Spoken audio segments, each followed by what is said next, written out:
Guys, welcome back sa ating YouTube channel para sa latest update natin guys. Dito kay Infinix naman ang ating pupuntahan. Kasi guys, ito marami nagtatanong kung may stock na daw po si Infinix, ang kanilang bestseller ngayon, ang kanilang GT30 Pro guys. Titingnan natin. At hindi lang yan guys, syempre isa-isayin na rin natin ang kanilang mga units. At yan nga pala guys, shoutout nga pala kay Sir Kenneth. Bumili po siya ng GT30 Pro. GT30 Pro sa Skyro. Ayan.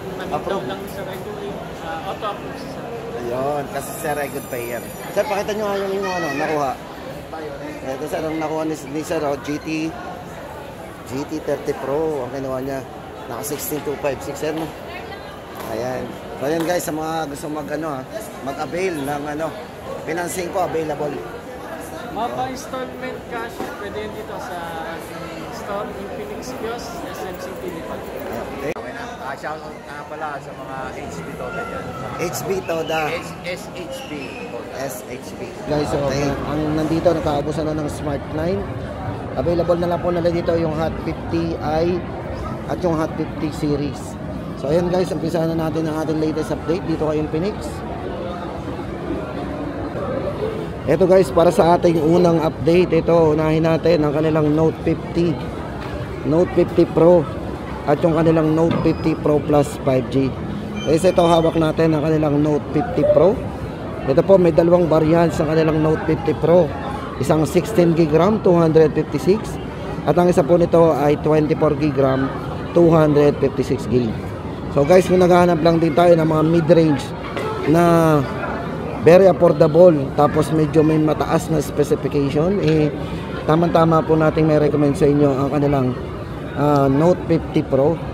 Yan na guys, ito guys, lahat ng Note 50 series po nila, ito po lahat ay naka metal frame. So siya yung kauna-una na phone na naka metal frame. Tapos naka 144 po ang kanyang screen refresh rate.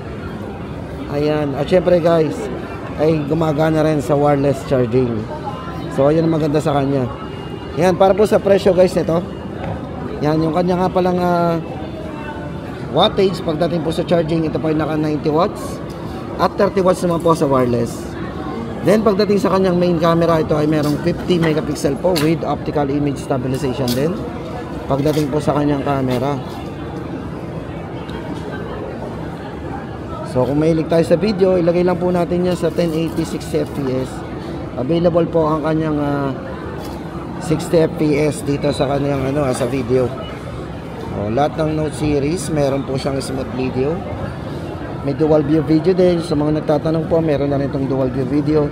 At yung mga AI eraser guys, meron na rin yan para po sa ating camera. So pwede na rin po kayo mag-erase dyan ng mga unwanted subject gamit po ang ating AI camera. So meron na rin yan. Check nyo lang po yan. Tapos click nyo po yung AI Studio. So meron siyang AI Studio at yan, may eraser na rin.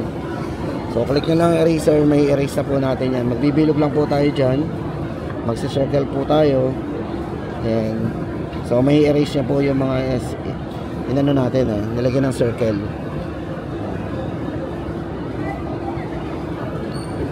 Tapos guys, hindi lang yan, syempre bukod dito meron na rin yung ito pong si Note 50 Pro ay may mataas na rin battery, 5200 mAh battery. Pang all day battery natin yan, Yan. Pagdating po sa chipset, ito ay ginamitan ng Helio G100. Yan po ang kanilang Note 50 Pro 9,999 at 11,999 naman po ang 24GB RAM 256GB. Tapos guys, at ang kanila naman pong Note 50 Pro Plus 5G. Siyempre guys, 5G So kung makakasaga po tayo ng 5G, syempre mas mabilis po ang ating downloading and uploading. Tapos guys, ang mas maganda dito sa kanilang Note 50 Pro Plus 5G, meron po itong mataas o malakas na processor. Ito ay naka Dimensity A350 Ultimate 5.5 guys, 5.5G processor po ito. Pagdating po sa kanyang camera, ito ay ginamitan ng camera na merong Sony IMX896 with optical image stabilization na merong 100 times periscope zoom. Sa charging po naka 100 watts. Tapos ito po ay naka 50 watts naman po sa wireless. Yan, para po sa ating variant, ito ay 24 GB RAM, 256 GB. And guys, meron na rin siyang 144 screen refresh rate at naka-AMOLED display na rin. Yan, para po sa presyo guys, ito 17,999. Note 50 Pro Plus 5G. Tapos sa kanila guys na Note 50, syempre guys, dito sa kanilang Note 50 series, meron po sila dito isang Note 50. So ano ba ang difference guys ito? Ito po ay naka 45 watts, naka 16 GB RAM, 256, naka 45 watts sa charging. The rest po, same po sila, naka 144. Ang screen refresh rate, naka AMOLED. Ayan, syempre guys, pagdating sa screen, naka wet and greasy touch na rin yan. Ang presyo po nito, 8,999. Pagdating naman po sa design, same naman po sila ng kanilang yan, itong GT30 Pro. Kung mapapansin nyo, wala lang po siyang ganito sa likod ng camera. Pero yung design po pare-paras na. Pati size ng screen. Yan, presyo po ng kanilang Note 50, 8,999. Tapos guys, dito na tayo sa kanilang GT30 Pro. Guys, sa mga nagtatanong nga pala ng GT30 Pro na Gaming Master Edition, wala pong dumating sila ng ganito yung ganito po yung packaging. So ang difference naman dyan guys, kapag ganito yung packaging, yan po kulay black po yan. Yan. Tapos yung 16 GB RAM nya 14,999. At yung kanyang 24 GB RAM na 512 ay 16,999. So yun lang po yung difference. Syempre guys, available naman po yung kanilang eto, may dumating po sila dito ng kanilang ayan, yung kanilang 16 GB RAM 256, 13,999. At ito po ang kanilang 512 na 15,999 may dumating po.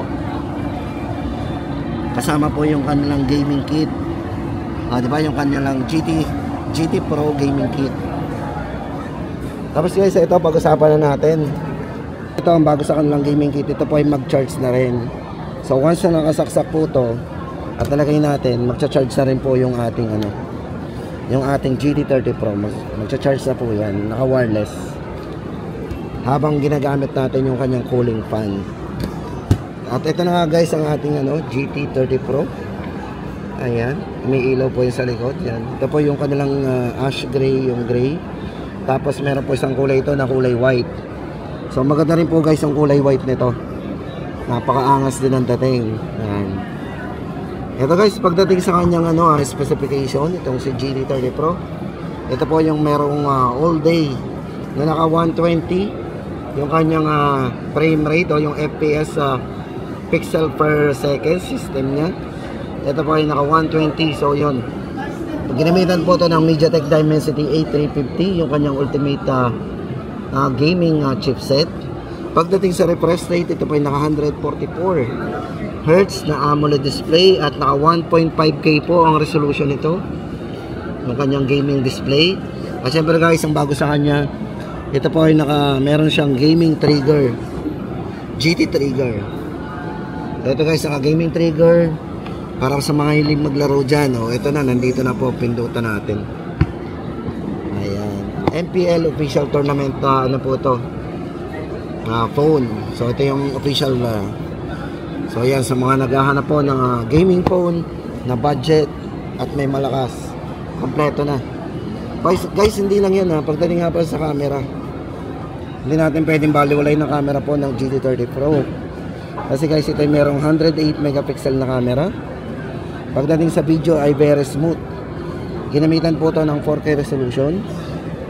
Yan, naka 4K po yan. Tapos naka 60 frame din. So kaya no worry tayo kung gagamitin natin pang video ang GT30 Pro. Yan. Para po sa mga variants, ulitin po natin ang presyo nito, 16,256. Ito po ay 13,999. Tapos ang 24 GB RAM 512 15,999. At yung kanyang gaming edition po, 14,999 sa 256 at 16,999 sa 512. At para naman guys sa kanilang Hot 50 Pro Plus na napakabenta pa rin, mga below 10,000, ito po ang kanilang ito guys Hot 50 Pro Plus. Ito bali merong 16 GB RAM, 256 GB internal storage. pinakamanipis kasi ito ay naka 6.8mm naka processor. Ito guys ay ginamitan ng Helio G100 processor. Yan, naka 33 watts fast charge at merong 5,000 mAh battery. Para po sa presyo natin guys dito, 8,699. Tapos guys, sa mga nagtatanong nga pala mga budget phone ni Infinix, guys, ang kanilang budget phone, abangan po natin ang bagong release nila na Smart 10. Sa mga nagtatanong po ng Smart 10, wala pa pong dumadating. At yung kanila pong Smart 9 ay ubos na rin. Medyo abang-abangan din po natin, baka magkaroon din.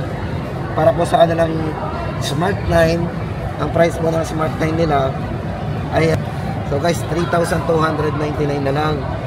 Tapos ang kanilang 128 ay 3,999. Then guys, ito available naman ang kanilang Hot 50i.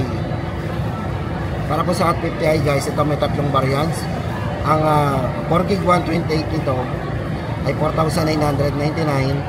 Ang kanilang 8GB RAM 128, 256 naman. Ang kanilang 8GB RAM 256, ito naman po ay 5,699.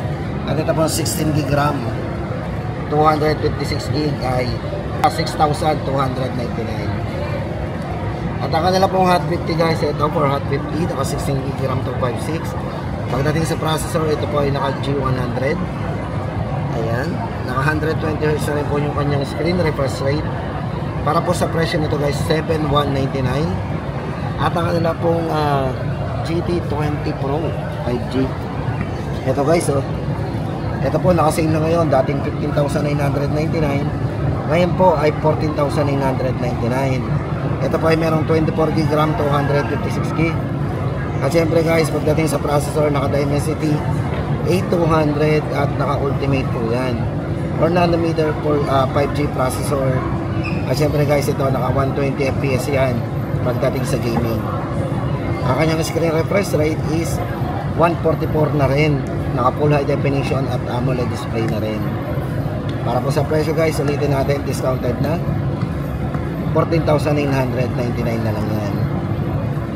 At yan guys, ang ating latest update ngayon dito kay Infinix. Kung hanap lang natin ay budget phone na pang game, at syempre hindi lang yan, pang personal phone, eh yan po yung pinaka-latest update natin ngayong June 28, 2025.